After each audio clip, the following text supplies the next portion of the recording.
నాగేంద్ర చూడడం రెడ్డి బాబు ఆంధ్రప్రదేశ్ బీసీ సంక్షేమ సంఘం రాష్ట్ర అధ్యక్షుడు. ఈరోజు కడప నగరంలో కలెక్టర్ కార్యాలయం నందు నిరాహార దీక్ష 3 రోజులు చేస్తున్నాం. ఈరోజు 3వ రోజు.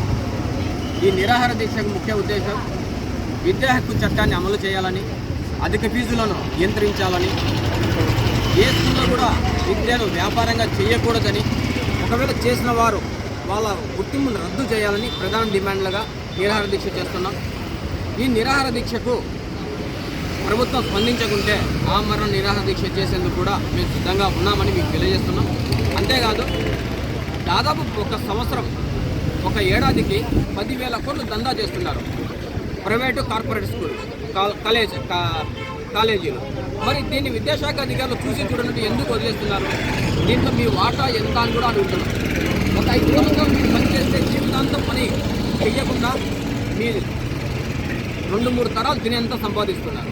మరి వీళ్ళపైన విజిలెన్స్ కానీ, సిబిసిఐడి కానీ, సిఐడి వాళ్ళు కానీ ఎందుకు మీరు చర్యలు తీసుకోవడం లేదు? వీళ్ళ ఆస్తులు ఎంత ఉన్నాయని మీరు ఎందుకు స్పందించడం లేదని అడుగుతున్నాం. విజిలెన్స్ కానీ, ఇన్కమ్ ట్యాక్స్ కానీ, సేల్ ట్యాక్స్ కానీ, వీరందరూ చిన్న చిన్న వ్యాపారస్తుల మీద పడ్డం కాదండి.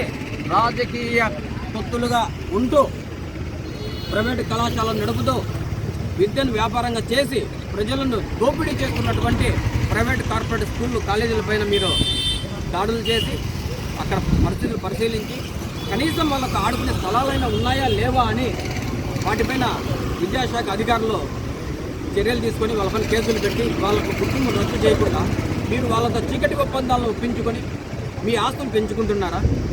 ట్యాక్సులు కట్టలేక మధ్యతరగతి వాళ్ళు చావాలన్నా? కరెంటు బిల్లులు కట్టలేక ప్రజలు చావాలి? ఫీజులు కట్టలేక తల్లిదండ్రులు చావాలి? మీకు ట్యాక్సులు కట్టలేక ఓటుదారులు చావాలి.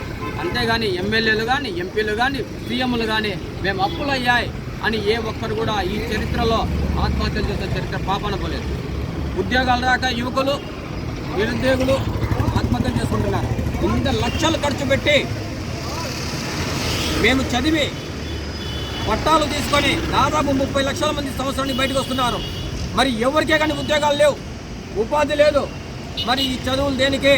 ఇన్ని లక్షల రూపాయలు ఖర్చు పెట్టి మేము ఎందుకు చదవాలి? ప్రైవేట్ పబ్లిషర్తో కుంభక్కై ప్రైవేట్ కార్పొరేట్ కళాశాలలు బుక్స్ అధిక ఫీజులు వసూలు చేస్తూ అధిక రేట్లకు బుక్స్ అమ్ముతూ ప్రైవేటు కార్పొరేటు గవర్నమెంట్ ఆదేశించినటువంటి ప్రింట్ చేసినటువంటి బుక్స్ని చదవాలి, పాటించాలి, వాటిని అమలు చేయాలి. అవి అమలు చేయకుండా మీ సొంతంగా పెట్టుకొని 10,000 రూపాయలు దాదాపు వసూలు చేస్తున్నారు పాఠ్య పుస్తకాలకి, యూనిఫామ్ కాకుండా. మరి ఫీజులు వసూలు చేస్తారు, యూనిఫామ్లు డబ్బులు వసూలు చేస్తారు, బుక్స్లు వసూలు చేస్తారు. మరి మేము చదవాలన్నా వద్దా? విద్యను ఉచితంగా అందియాలని గవర్నమెంట్ ఎంతో ప్రయత్నం చేస్తుంది.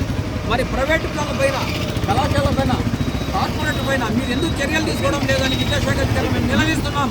ఒకవేళ మీరు ఇలాగే మీ ప్రవర్తన తీరు మారకుంటే మీ విద్యాశాఖ అధికారులు ఎక్కడో అక్కడ మేము దిగ్బంధనం చేసి మీ డీఓ ఆఫీసులు ముట్టడిస్తామని కూడా మేము హెచ్చరిస్తున్నాం. అంతేకాదు, డీఓ రిమూవ్ ఫర్ ది సర్వీస్గా మేము గవర్నమెంట్ అనౌన్స్మెంట్ కూడా చేయాలి. లేకపోతే ప్రైవేట్ పబ్లిషర్తో కలిపి కుంభక్కై 1,000 కోట్లు సంపాదిస్తున్నారు.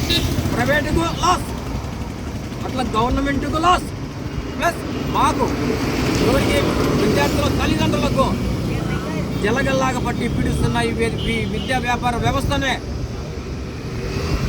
అంతమొందించేంత వరకు మేము మా పోరాటాన్ని ఆపమని కూడా తెలియజేస్తున్నాం.